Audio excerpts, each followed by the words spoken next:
And we're back.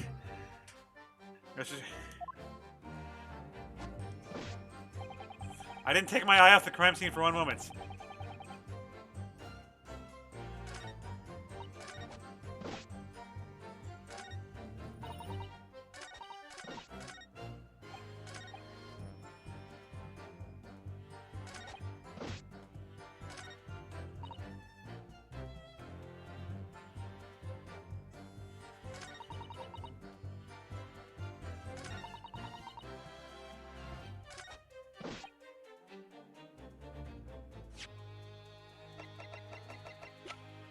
Objection!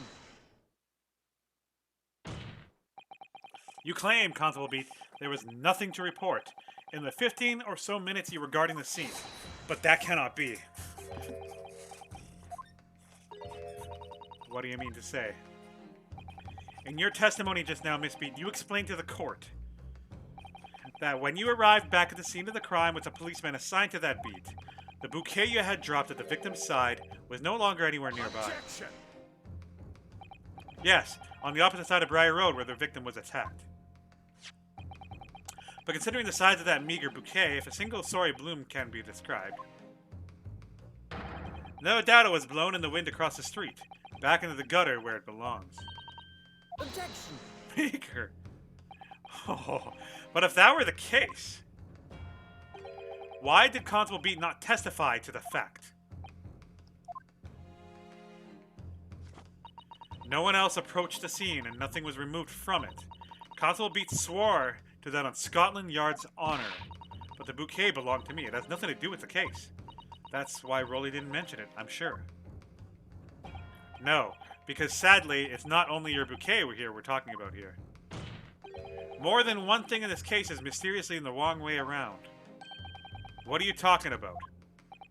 Think about it. Besides Miss Beat's bouquet, there's Mr. Garrideb's book.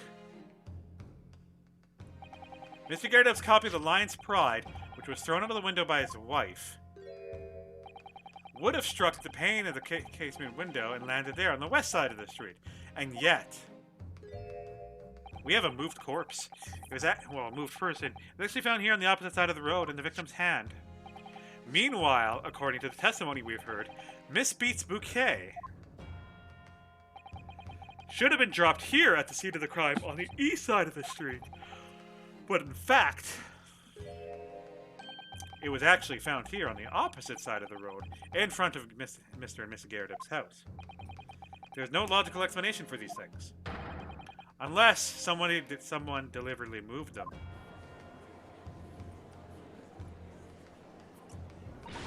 What are you trying to say? The way you're talking, it sounds like you think Rolly's done something wrong. Don't you listen to the word that scrawny lawyer says? Wittering on about books and bouquets, why should we care? It's nitpicking, it's what it is.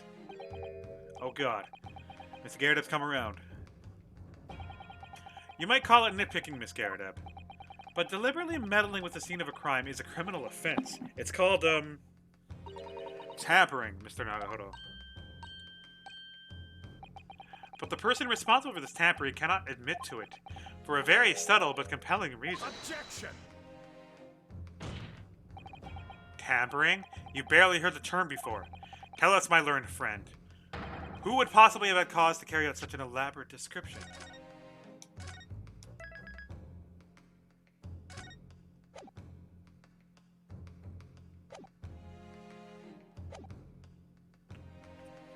Oh no, he wanted to go to the dinner, so he moved the scene of the crime with the books to go to dinner with his chick. Oh no! Yes, there was someone who tampered with the scene of the crime that evening. All the evidence and all the testimony point to that one particular person. Counsel, I must demand that you substantiate this conjecture. Who are you saying is responsible for the tampering with the scene of the crime? Take that! Obviously, there's only one person it could have been. Constable Rolly Beat, it was you.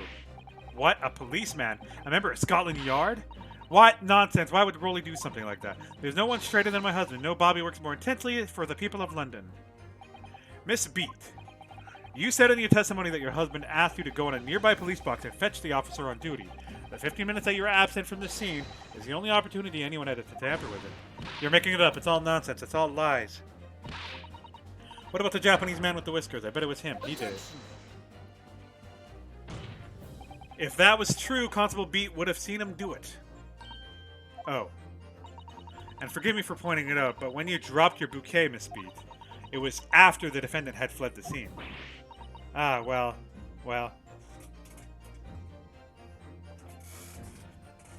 Objection. You refused it? First you make accusations about the landlord and his wife. Now you incriminate a policeman as well. But your accusations lack one very important thing. You claim the crime scene was tampered with. But there is only one reason anyone would commit such a reckless crime. To hide something. That's right, he's right. But my husband and I just happened to be there. That's all. So why would he have anything to hide? Doesn't make any sense. You've offered no motive for this alleged tampering. And until you do, your accusations are nothing but empty threats. Constable Beat had very good reason for wanting to tamper with the scene of the crime. That's the key to this entire affair.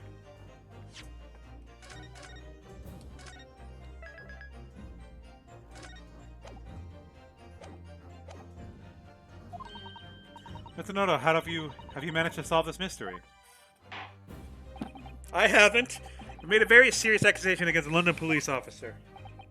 If you are mistaken, I'm sure I need not point out that your reputation as a lawyer will be irrevocably damaged. With that shark waiting in mind, you will now explain to the court the motive for this alleged tampering. Yes, my lord.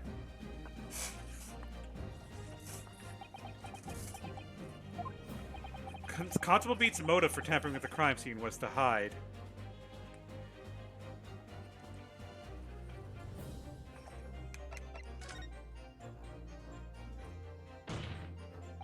Where the victim fell to the ground. That was what the Bobby had to cover up, at all costs. What? Where the victim fell? You mean where she was attacked? What are you talking about? We told you at the very start, didn't we?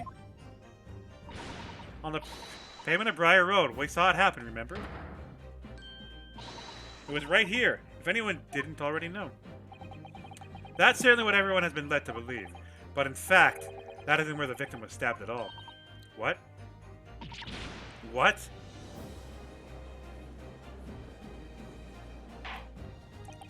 I'm beginning to wonder where this tumorous trial will end, counsel. If that's your assertion, then the court is dying to know my Nipponese friend. Where are you proposing that the crime actually took place that evening?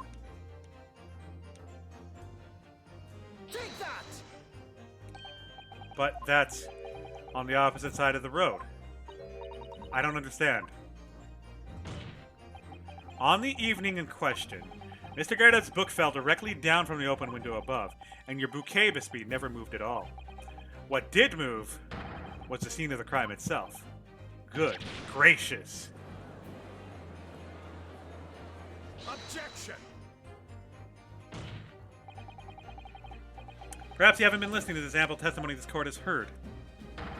But these witnesses both saw the moment the attack took place. That's right. I saw it with my own eyes.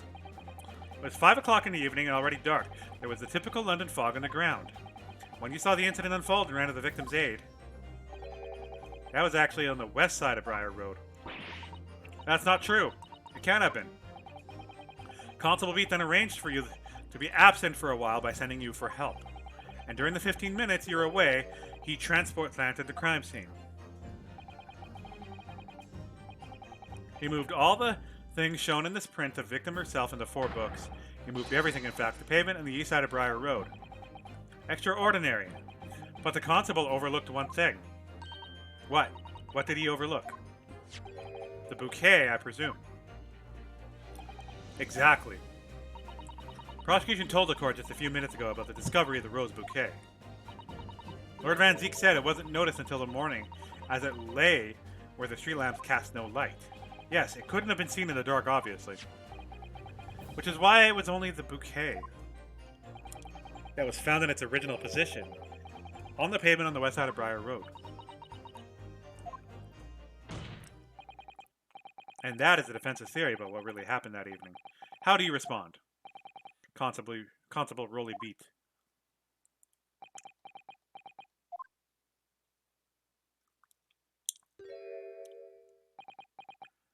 Well, I'm very sorry. I didn't mean to nod off again, but I haven't slept properly in a month. Did I miss anything important? Oh, Rolly. Isn't it true, is it? What the lawyer said is all lies, isn't it? I know it is, because you're the most upstanding, righteous man I know. I had a dream. A terrible dream. All the things I did that night. Everything come out. Everything exposed. Only, it seems, it wasn't a dream at all. Good. Golly.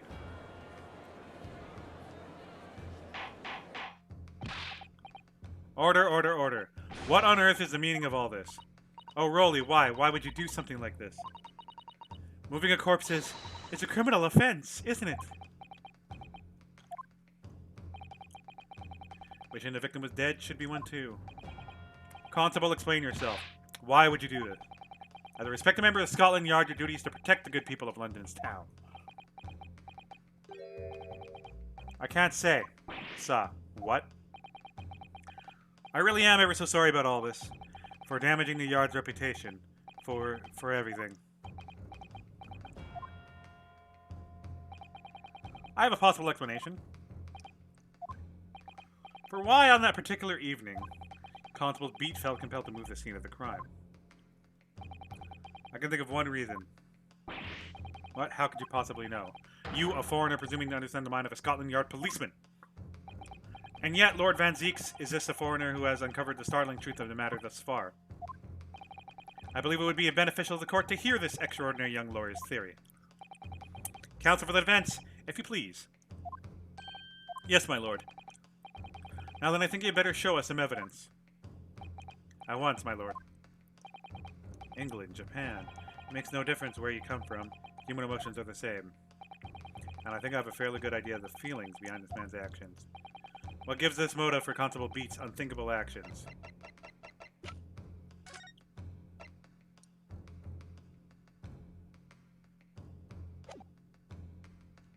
Take that! I realize that I'm a foreigner in this land, and I have only just arrived from Japan, which is why all this information about London's so-called bobbies is completely new to me. I've learned that, though, the honorable patrolling the beat is the most demanding work in the world, for example. Keeping the peace, looking after the citizens on his beat, in all kinds of ways. There's no doubt that the young Bobby is charged with a great deal to do each day, certainly. But for Constable Beat, the day in question was special. Special? How? On account of the bouquet, my lord. Oh yes, it was our very first wedding anniversary. Constable Beat had worked so hard to be able to afford the simple gift for his wife, and was so looking forward to taking her out for a celebratory meal. When he and Miss Beat stumbled upon a crime on Briar Road. When he saw that shadowy figure through the fog and collapsed on the pavement ahead of him, what must have gone through the man's mind? But sir, just on that one particular day, I was looking forward to celebrating my wedding anniversary. Miss Beat puts up a lot being married to a Bobby like me. I want to show my dear wife how much I care.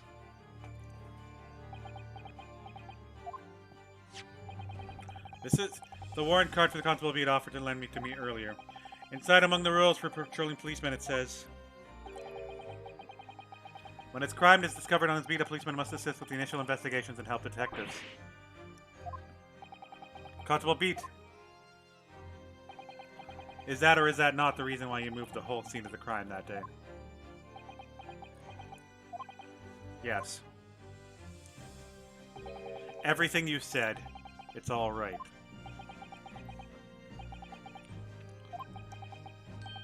It was all to do with the boundary of your beat. Oh. Exactly. To summarize, the incident actually occurred on Constable Beat's beat. Good gracious. Constable, do you realize the gravity of what you've done? It was the first time since I became a copper that I'd ever cursed God. Stay close to me, Pat. The criminal could still be lurking somewhere. As we ran over to the scene, I had every intention of doing my duty as a police officer. We got to report this to the station as quickly as possible. But then it dawned upon me. I realized where we were, where the victim was lying, and what it meant for me. When a crime is discovered on his beat, the policeman must assist with his initial investigations and help detectives. This man gave it all for a booty call. Why here? Why did this have to happen here? And why tonight, of all nights? Why?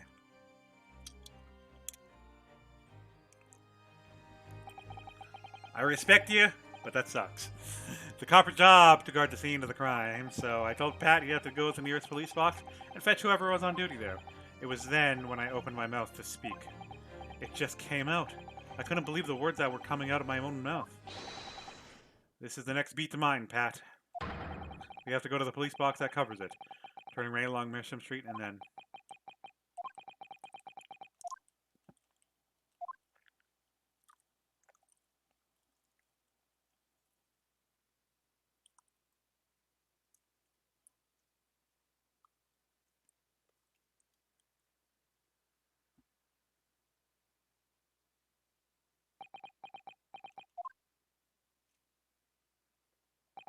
Aw, I feel bad for him. I'm... sorry. I'm so sorry. Oh, Constable. I just wanted... just that one night to take my Patricia out for dinner. Oh, Rolly. Just that one night. You knew that if the incident was on your beat, your evening of celebration would be ruined. And so you decided to move the entire crime scene outside your jurisdiction, just across the street to the east pavement of Briar Road, which falls under the neighboring beat's care. You see, I thought... well, I was sure the victim was dead, you see. I beg your pardon? Oh, of course he did. Otherwise, my Rolly would never have left the poor woman on her freezing cold pavement. Ah, I see, you meaning now. But good God got me back for my sins, didn't he? That's why I missed the rose I bought for Pat. Oh no, Rolly, that was all my fault. I should have never dropped it in such a dark place. I'm so sorry, Rolly.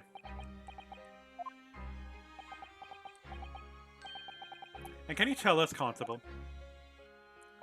how many books did you move from one side of the road to the other in total? Huh? Oh, 4 it was. Yes, definitely. 4. 3 of them dropped by Mr. Natsume, and the 4th being the one that fell from the window upstairs in the Garrett household, of course. But, what made you place the book in the victim's hand? When all the others were scattered haphazardly around, I mean. Oh, well, sir, that's because that's how I found it. Oh, so he's telling the truth on that one. How you found it? What do you mean? When we first ran over to the scene, the victim was already holding that book. So when I moved everything, I made sure it was still in her hand. You sure it was this book, The Lion's Pride, that the victim was holding? Yes, sir. No doubt about it, sir. Interesting. The 4th book's information has been...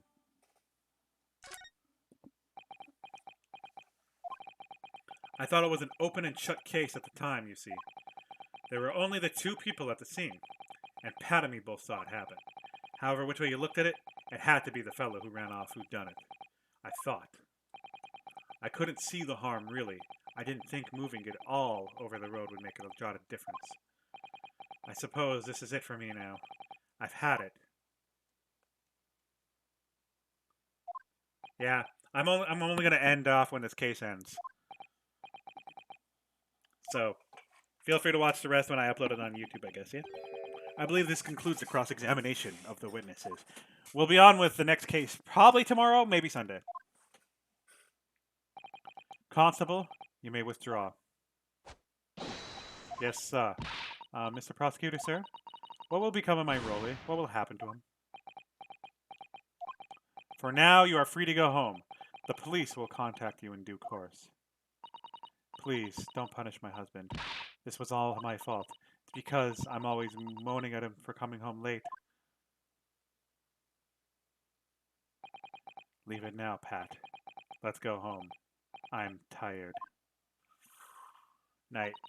All right then, my love. One last thing, Constable. Sir? Let this be a lesson to you. In a criminal investigation, every detail matters, however insignificant it may seem to you. Yes, sir. Carve that lesson into your mind. And never again make the mistake of tampering with the scene of a crime. Huh? Never again? You mean to say... Leave now. This trial is not yet over. Sir.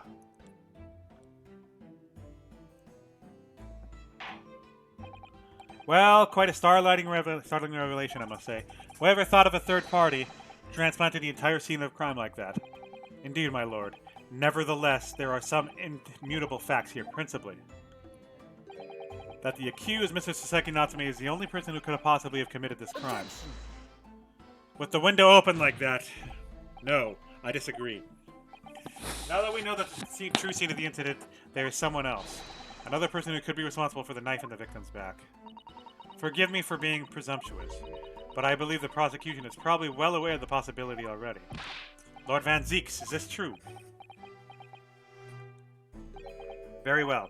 Name one person, if you will, and if further investigation is warranted.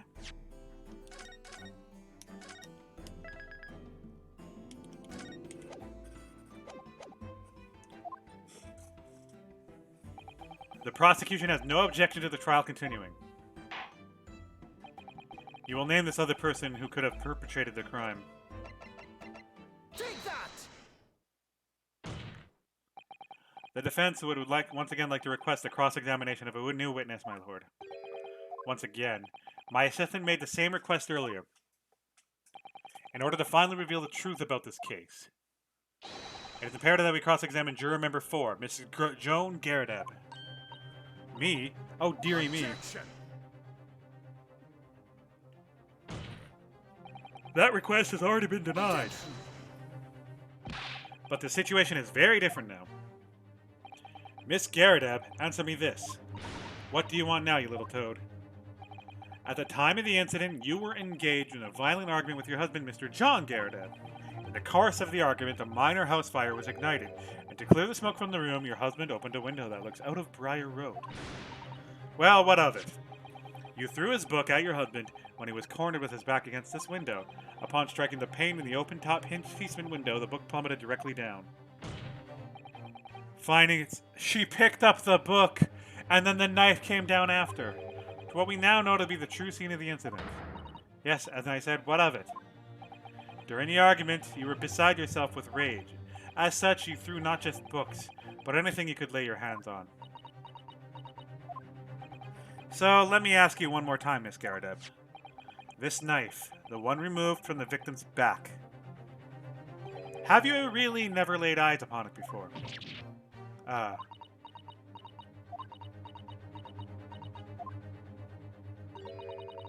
don't recall it. Seriously. Am I supposed to remember everything I picked up and threw at my husband? And anyway, the man over there in all the regalia said members of the jury needn't testify, did he? Conveniently, yes. Objection! No, I have no recollection of saying that at all. Juror number 4. Oh. Make no mistake, you jurors are not special in any way. You are not immune to the judicial process. Yes, thank you. If you know something about this knife, madame, let the truth come out. But that's just common old garden knife. It could have come from anywhere. We have several like that at home. If one went missing, how would you expect me to know? What's that? Are you joking? What are you saying? Please, Miss Garadeb. Now you listen to me. I refuse to believe all this nonsense. I couldn't bear the thought that I'd injured someone. Do you hear? I couldn't bear it. Oh, the poor woman. So, yes, I want evidence. I want to see hard evidence if you're going to insist upon this being my fault. You're going to have to prove to me that I threw that knife if that's what you think. Come along now, chop chop. Do your worst. Ah, well. Well, Mr. Naruhodo?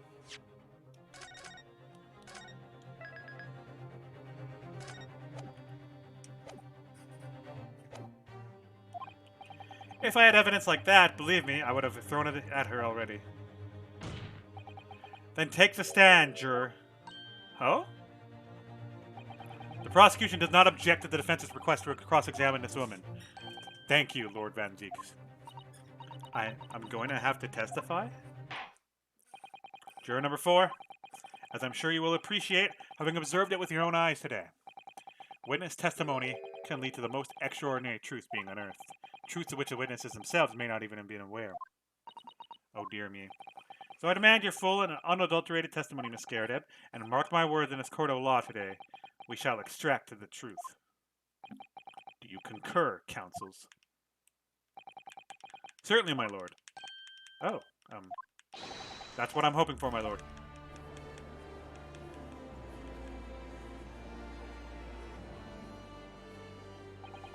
This is such a strange feeling. For the first time since arriving in this country, it actually feels real.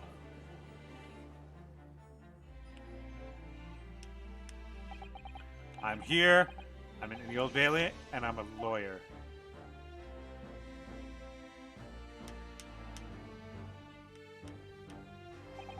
Witness, state your name and occupation. Oh, yes. My name is Joan Garrideb. And I'm, I'm a juror, and as such like. It sounds like even she doesn't even know if she's a housewife or a maid or what anymore. The court has decided your testimony is required in order to clarify matters in this case. Do you understand, madame? Yes, my lord. You will tell the court everything that took place in your household on the evening in question. And I warn you, do not attempt to hide the truth. Oh dear, it's me. Chin up, Joni. Nothing to worry about now. Oh, I didn't know you were here, John. Wasn't only in your room that day, old thing, was it? Rather, I think I ought to testify as well, don't you? But what about your knee, dear? Don't you worry about that. Hardly noticed it. I'm not the sort of chap to leave a comrade to face disciplinary action alone. Oh, Joan. I presume you are Mr. John Garrideb. Yes, sir. Former second lieutenant of the 3rd Regiment of the 4th Northumberland Fusiliers, sir. Seen my fair share of action and now living in the quiet life, as it were. The quiet life? Were you not engaged in the incendiary battle with your spouse on the day in question? Well, yes, quite. I believe this may represent a first in the proud history of the British court. Calling a juror to the witness stand is unprecedented. However, the court will hear your testimony now, juror number 4, and that of your husband. You will recount clearly and concisely the events in your home at the time of the incident in question. Sir, at once. Here we go.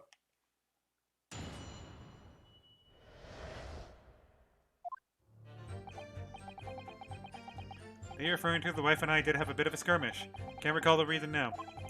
Knocked the candlestick over and set fire to the carpet. Soon had it out though and got the window open. Meanwhile, I was picking up whatever I could find to throw at him. Plenty of knives around our place. Can't say I'd noticed if 1 or 2 went missing, I'm afraid. If that bally thing in the victim's back really was one of ours, you'll have a job proving it, I think.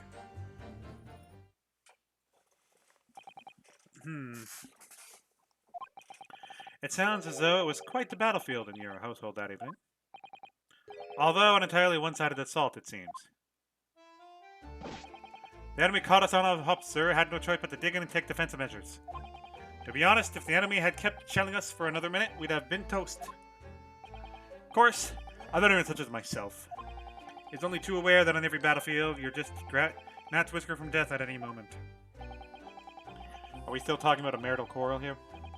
Well, I must say I'm dubious that this testimony will shed any light on the origins of this jackknife. In combat, one's focus narrows and that surroundings are barely noticed. These witnesses may not be able to offer anything more than they have testified already. This may be a dead end. Van Zieks may well be right. Well, whatever the chances, we only have the last cross-examination to uncover the truth. Mr. Naruhodo. Yes, I'm afraid so. Very well, counsel. Begin your cross-examination.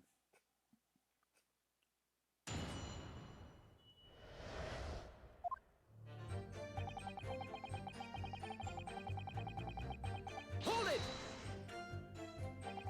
The reason is what you told us yesterday, I believe. Yes, that's right.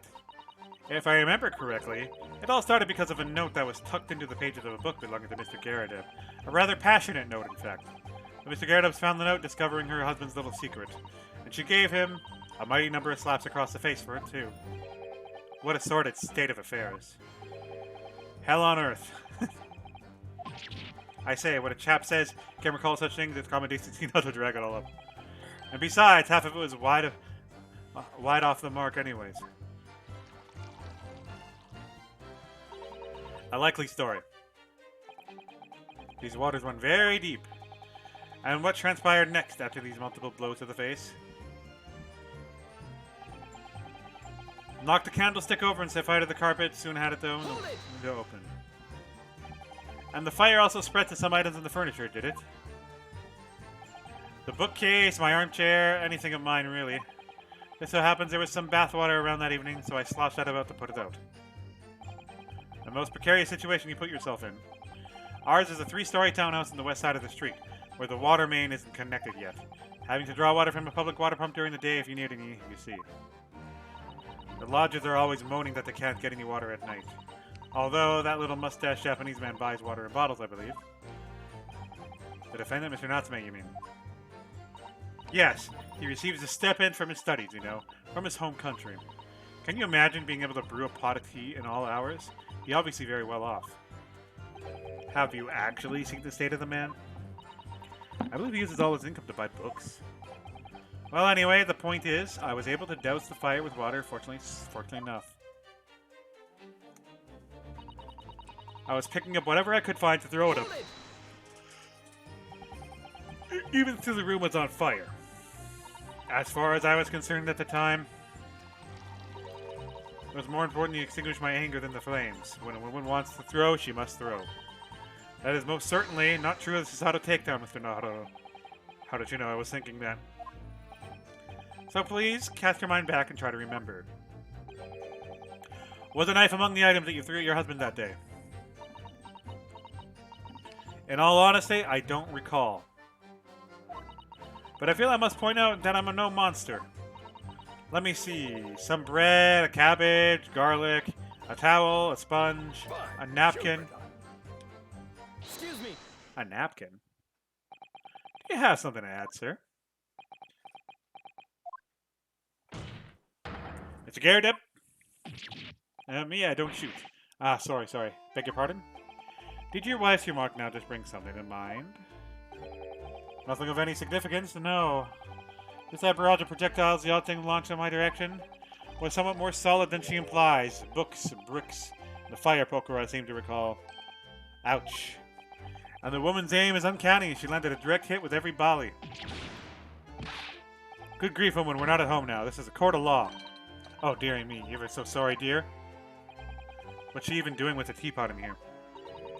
Honestly, John, I would never have thrown such things at you, obviously.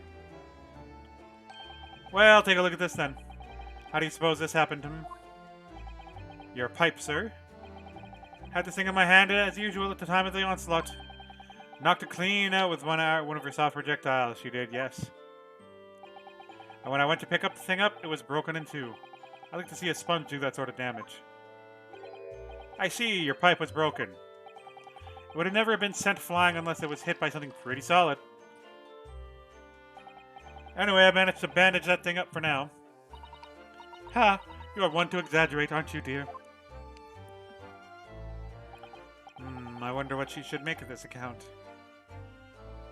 It could be important. The defense believes Mr. Garrideb's work now to be of great significance. Objection! This war veteran's words only tell us one thing. Betray a fiery wife, and pipes as well as hearts may be broken. Sentimental wisdom, perhaps, but hardly worthy of adding to the formal testimony. Indeed. Common sense, one might say. Might one? In that case, would you at least permit us to examine the pipe, sir? Well, I don't see why not. Oh, dearie me. There you go again, trying to ingrate yourself with the young lady. Very well. The court will accept the gentleman's pipe as evidence. Really?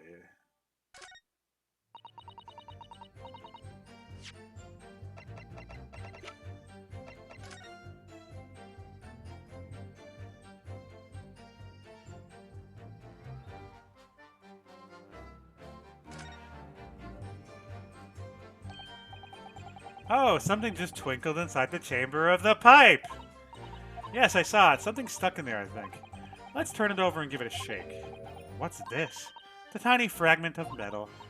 It looks like the tip of a blade or something. The tip of a blade. Surely it couldn't be.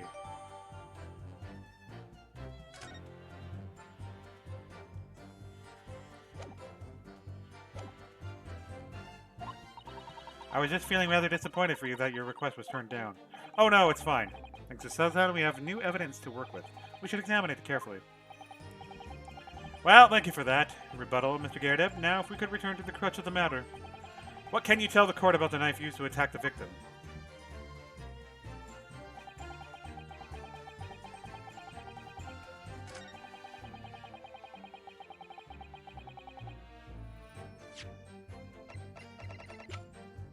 Objection! Mr. Garedeb, could I ask you to take a good look at this, please? You can ask, but I can't see a bally thing. You can't. You used to call me Dead-Eyed Deb back in the regiment, of course, but that was some time ago now, even when I'm trying to enjoy a large print book by the fire these days. I struggle to tell a B from a D and a P from a Q, and be honest. Oh, he does, dearie me. It's rather wearing, being asked about every other letter and every word. You must stay very busy. What is that? A tiny scrap of metal? Yes, almost certainly from the tip of a blade. And what may appear to be the first to be just a tiny scrap is in fact a crucial piece of evidence. Interesting. And where did this defense come by this evidence? It was lodged in the chamber of Mr. Garedeb's pipe. By Jove, I wonder how that got there. And what precisely does this fragment of metal signify, Counsel? Are you suggesting it's some way related to the matter of stabbing in Briar Road?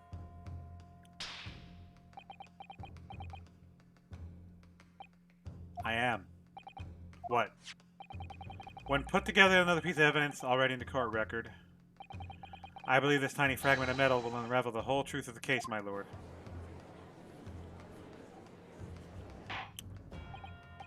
You appear rather confident in that extraordinary statement, Counsel. Very well, then. Present the pertinent piece of evidence to the court. What evidence, when paired with this fragment of metal, allegedly reveals the truth of this entire case? Take that! This is the knife that was found in the victim's back.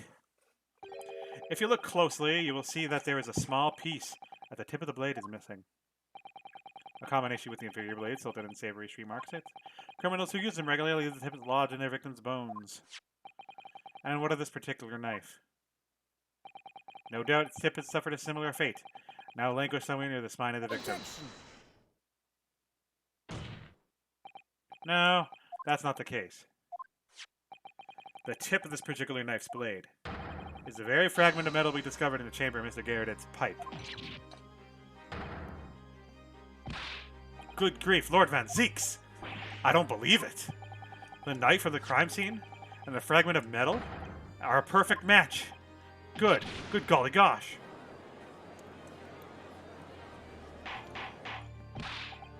Order, order, order. Is this some sort of Eastern sorcery? This is no magic, my lord. This is a miracle. A miracle? So Van Zeeks has figured it out. Has he? Counsel, explain this extraordinary coincidence at once. Yes, my lord. The crucial point we have to ask ourselves here is when did the fragment of metal find its way inside Mr. Garedeb's pipe? Something that was clarified for us in the most recent witness testimony. Had this thing in my hand as usual at the time of the onslaught. Knocked it clean with one of her soft projectiles, as she did. Yes. It would have never been sent flying unless it was hit by something pretty solid. Oh, dearie me. During the argument between these two had occurred, just as the victim was on the pavement below, Mr. Garedeb flung his knife at her husband. However, the knife missed Mr. Garedeb instead of striking the pipe in his hand at the time, which caused the tip to break off. Of course. Good lord. Yes, and that is when the tiny tip of the blade found its way in Mr. Garedeb's pipe. The chances of that are 1,000,000 to 1. And yet there's no other credible explanation for how the tip of the blade ended up in your pipe. Then, after losing the tip, the knife ricocheted off its pipe and flew out of the open window. In short, this knife, when fell from the windows of Gyarados' house, is the very same knife that struck the victim in the middle of the back on the street below. Oh gosh, oh dear, oh no. Objection!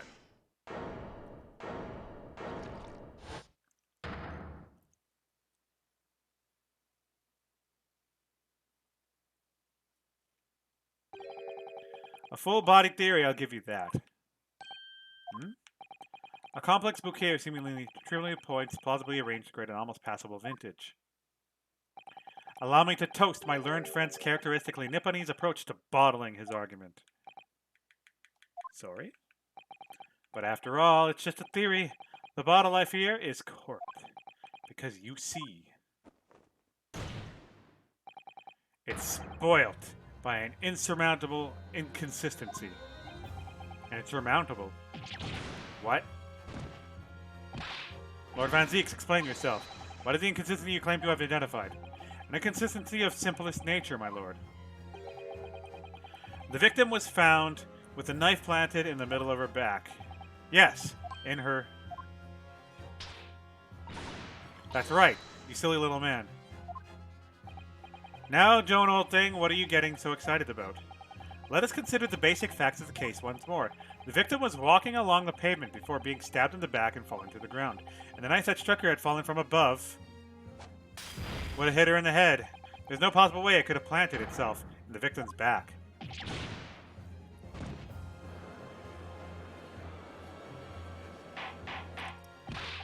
Order, order, order. Quite right, you see, that's exactly right. If the knife had fallen on her from above, it would have struck her on the top of her head. Well... He's lost for words, look. I knew it. I never liked this theory in the first place. I don't know, though, what really did happen. It would appear the defense has made a rather spectacular blunder. It's a theory that even once has one consistency it cannot stand. Your theory, my learned friend, is history. We were so close.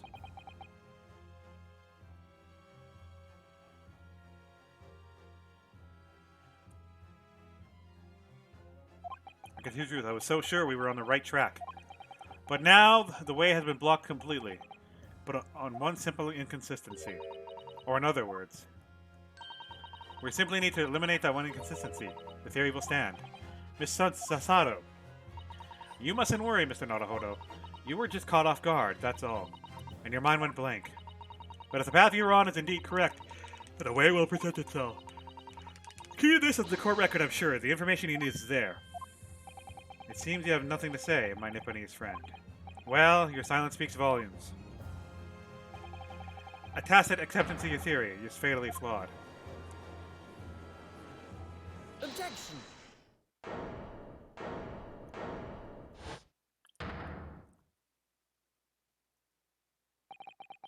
This inconsistency doesn't mean I was on the wrong track.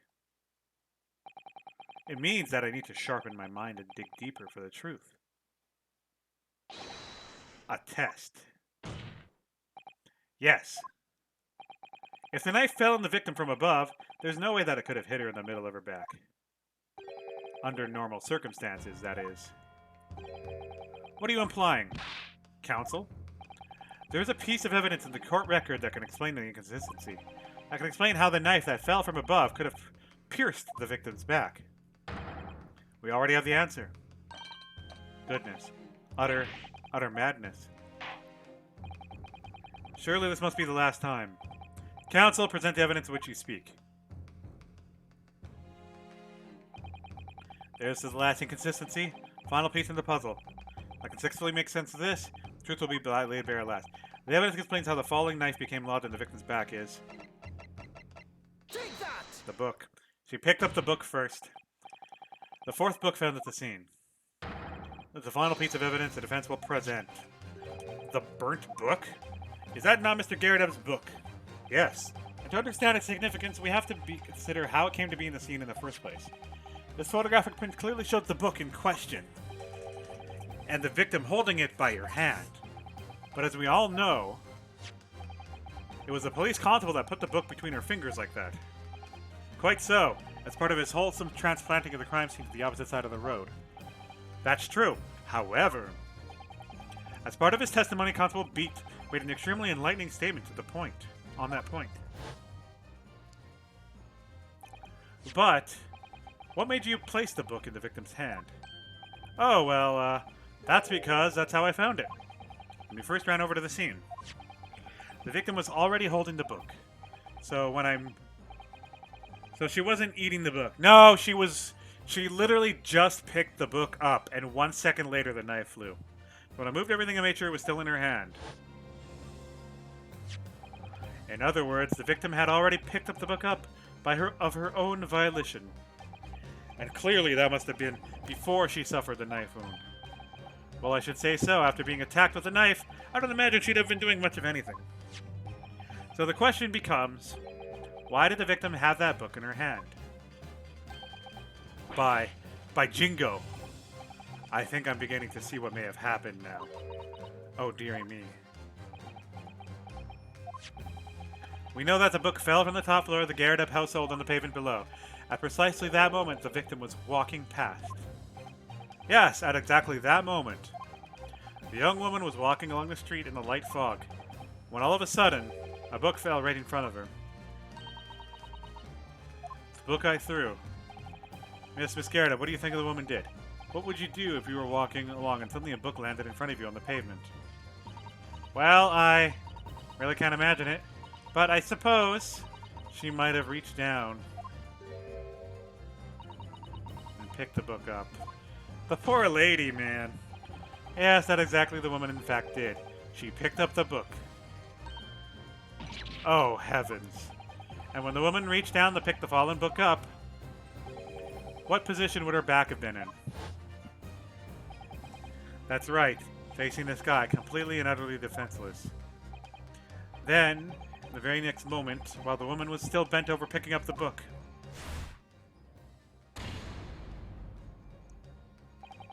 the next object fell from the room above, the jackknife straight into the middle of her back. And at the same time, walking by chance, directly behind Miss Green, was the defendant, Mr. Saseki Natsume. Well, I never. It appeared that Mr. Natsume, that the woman simply collapsed on the floor, in the dark in the fog. He didn't see the knife falling from her from above. And from the other direction, the constable and his wife saw no one but the victim and her parent attack her. So there never was a real culprit on the run from the scene in the first place. No, this was nothing more than a series of unlikely events that culminated in an unfortunate accident. And that is the real truth behind this case.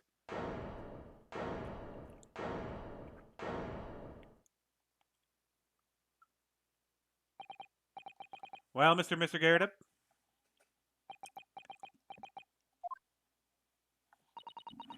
the very first time you showed me that knife, I had my suspicions. I wondered if perhaps it might have been something like that.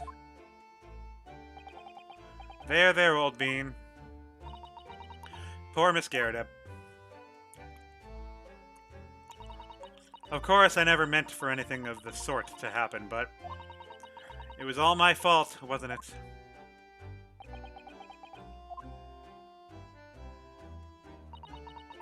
I take full responsibility. I let my anger get the better of me. I threw that book. And I threw the knife as well. Yeah, she should have been going on attempted murder anyways for throwing a knife at her husband. Even a brick. John, dear. It's alright. I know. I'm ever so sorry. Truly. I'm sorry.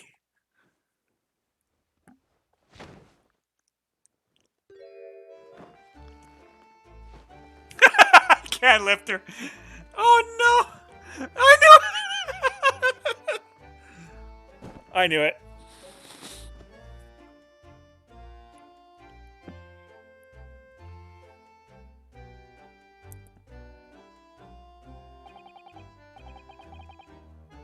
Lord Van Zeek, what news of Miss Garrett?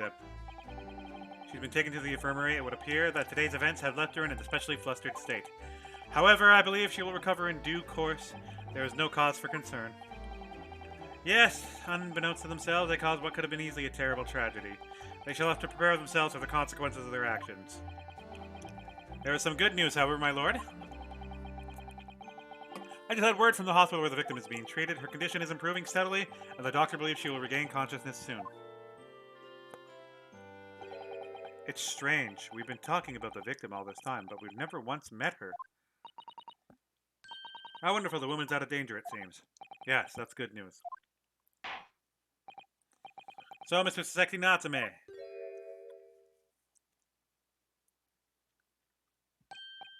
Yes.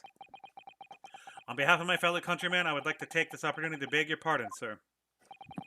You came from your distant eastern homeland to study our great British culture, and have been repaid with immeasurable unkindness. Please accept our heartfelt apologies.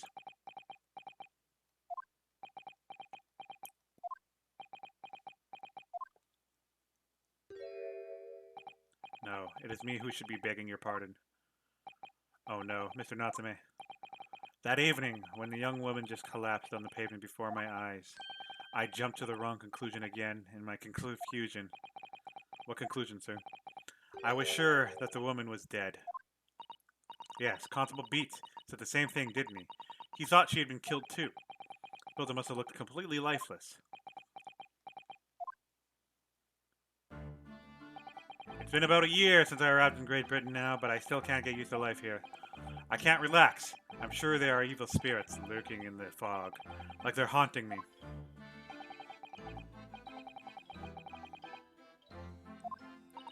Yes, the poor man. His imagination got the better of him. So when it happened, I thought the young woman had been taken by the fog spirits. I should have never dropped my books like that and run away. I should have called for help, for a doctor, for the police. Instead, I've managed to create a rift in a relationship of trust between our two empires. And for that, I am truly sorry.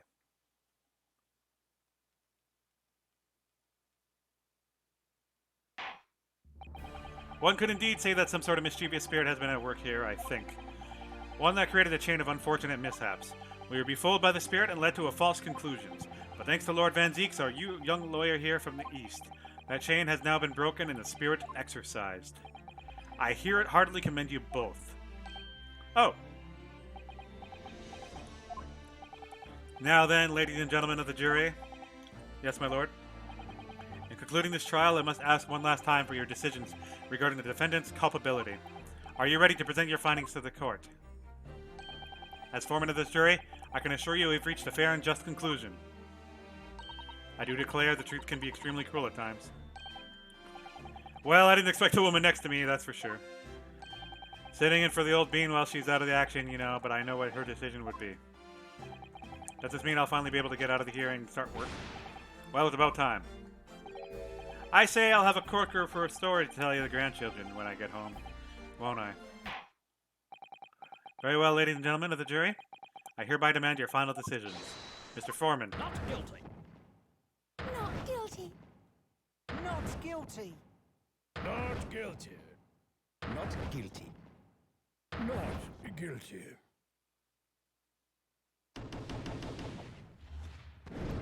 So in sync, it's so satisfying. Very well. Mr. Saseki Natsume, I hereby pronounce you not guilty. Yay, confetti!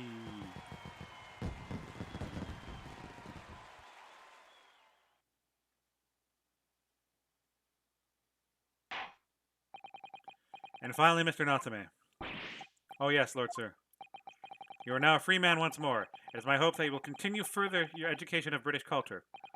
And may you never again be brought before me. Oh yes, sir. Of course. On my life, I swear I'll never set foot in the courtroom again. I'm transported. 2 tears. Thank you. Council's court is adjourned.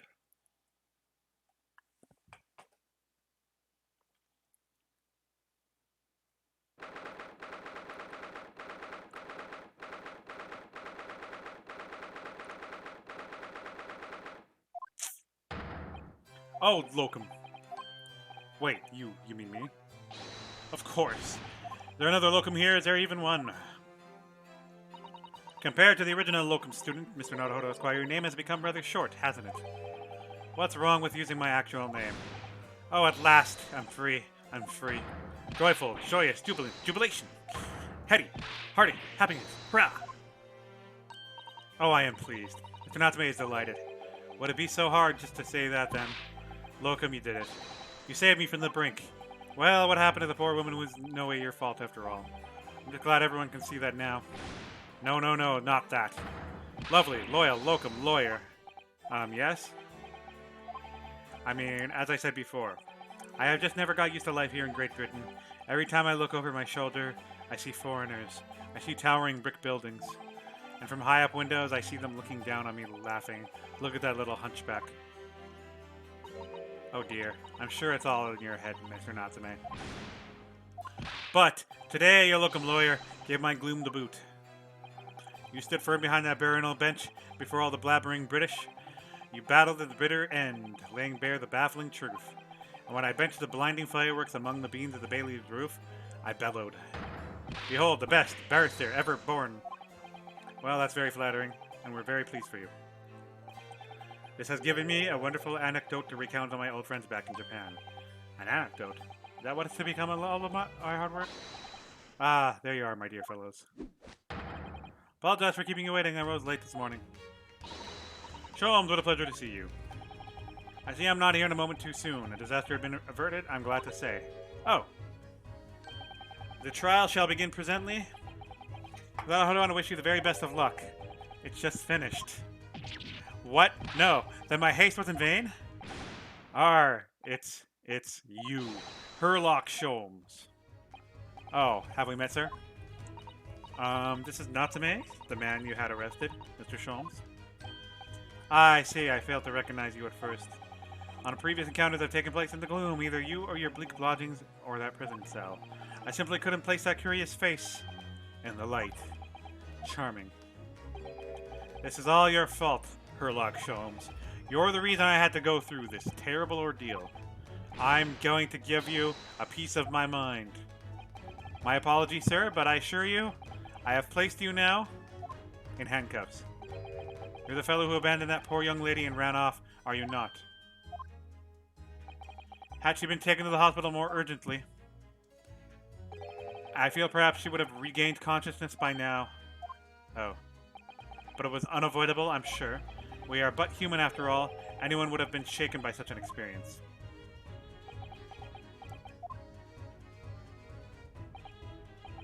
I do feel very badly upon how I behaved. Well, never mind now then. What was it that you wanted to say to me, sir? Ooh. Nothing. Ha ha ha. Sholmes, you're an ass. Priceless, oh, I am sorry. Really, but... that was quite priceless. Poor Soseki-san. Still, on the bright side, you have had an extremely entertaining experience without paying a penny. And it would seem you were not even found guilty. But there is no bright side. Whatever do you mean, Mr. Natsume? Even after this, I'm still cursed by the spirits and now by the Reaper. Lord Van Zeeks. I haven't forgotten, you know. When facing that man in court means, even if you found not guilty, you're still doomed. It will be alright, Mr. Natsume. If the Reaper appears trying to make trouble, I will protect you. Hiya. It's a perfectly executed Sasato takedown. Much as I like being turned on my head, a bit of warning might be nice next time, Miss Sasato.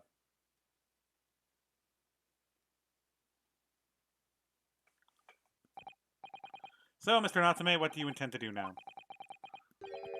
You mentioned something about recounting your experiences to your friends back in Japan.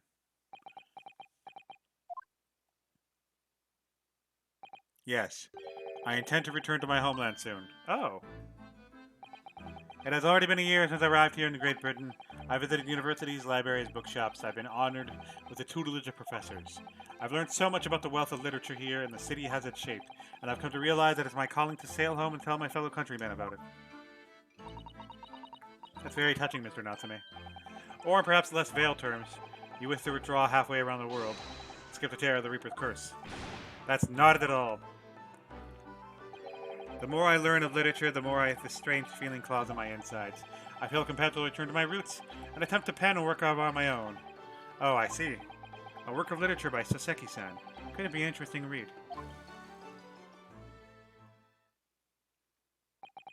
And what about Mrs. Sato and yourself, Mr. Naruhodo? Sorry, what about us? Will you return to Japan alongside your mustached compatriot? Why would we? A week ago has not passed since we arrived in London. And only now does it feel like we're having found our feet. And you're accommodated in the hotel at present, are you not? That's right. But we need to find lodgings before it bankrupt us. I've calculated we can only afford another 10 nights before our entire budget is exhausted. Well then, you can take my lodgings. Oh, the windowless room. Ah, but what it lacks in windows, it more than makes up for with a floor, a ceiling, and walls. Great. And of course, I'd be happy to leave behind the accursed evil spirit. Oh my, an evil spirit. Oh yes, it tries to suffocate you when you sleep. It's an infallible wake-up call. Well, think about it, if that's alright. Perhaps I can offer a more welcome alternative. Would you consider taking lodgings with me? Really? Well, a vacancy has conveniently presented itself. Though it's been up in the attic, I might add. Are you sure it isn't just the storage loft? I spoke with the landlady this very morning on the matter of the price, and Iris is cleaning the room as we speak. You must come at once. I presume you have no luggage to speak of? Oh, this is simply wonderful.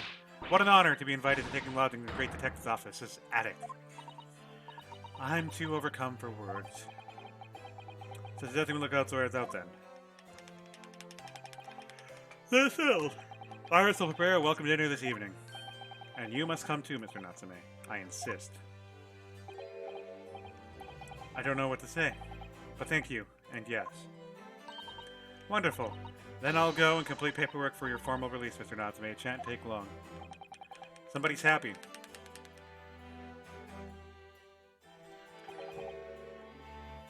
Locum, I knew that you wouldn't let me down. I'm truly delighted to have met you here in London.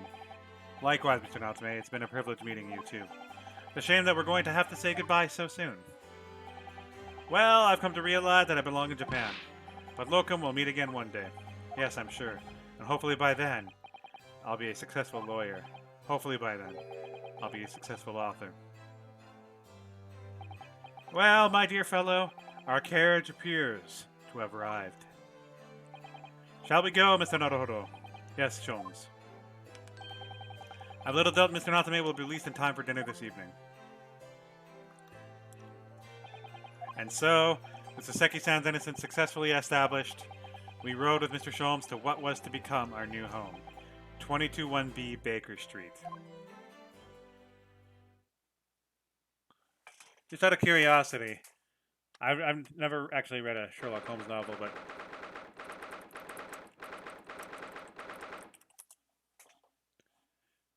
yeah, it is Baker Street. The attic room. Oh, this looks cool. So this is to be our new office. Yes. Our office? I'd rather like the sound of that. Me too. It's simply wonderful, isn't it? I hope you can see this, Kazuma. It's only a small step, but I'd like to think we're getting a little closer to your dream now. So, my dear fellows, do you like this place? Damn, he looks better that way. Yes, Mr. Sholmes, thank you so much. It's a delightful room, Mr. Sholmes. I simply adore it. Good, I'm pleased to hear it. Iris and I are delighted to welcome you. I hope everyone's hungry. It's nearly time for dinner. We'll eat as soon as Mr. Natsume arrives. We have a lot to celebrate. Iris, you must let me help you. Alright then, Susie. You can be in charge of the salad. Splendid.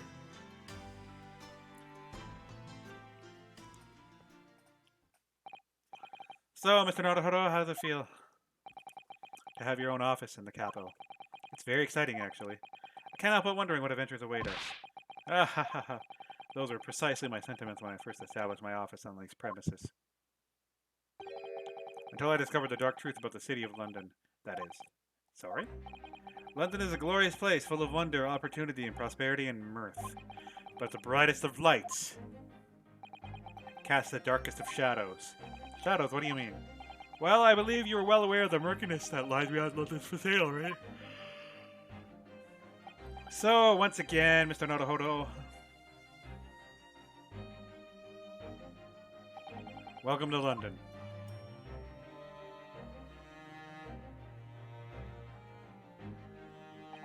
Of course, at the time, I had no idea the significance of those words Mr. Sholmes casually spoke. But it wasn't long before my turn came to lift the facade and see the true depth of the murk that lay behind it.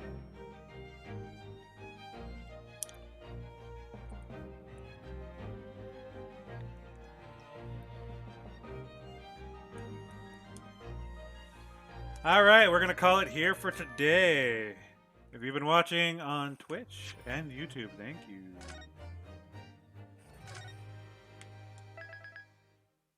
We try to stream every weekend or every holiday I usually get. I don't know how many cases we got left. We're getting far though. Episode 5, we're done. I'll leave it there. An adventure of an unspeakable story. I think I am done for the day. My room is freezing, which is normally a good thing in Japan, but it's actually freezing, and it's hot out, so I need to find a perfect balance on this temperature dial. Tomorrow we might be on. Sunday we might be on. I don't know. One of the days. But generally, I might start this. I might play some fighting games. I don't know. I'll figure it out. See you guys later.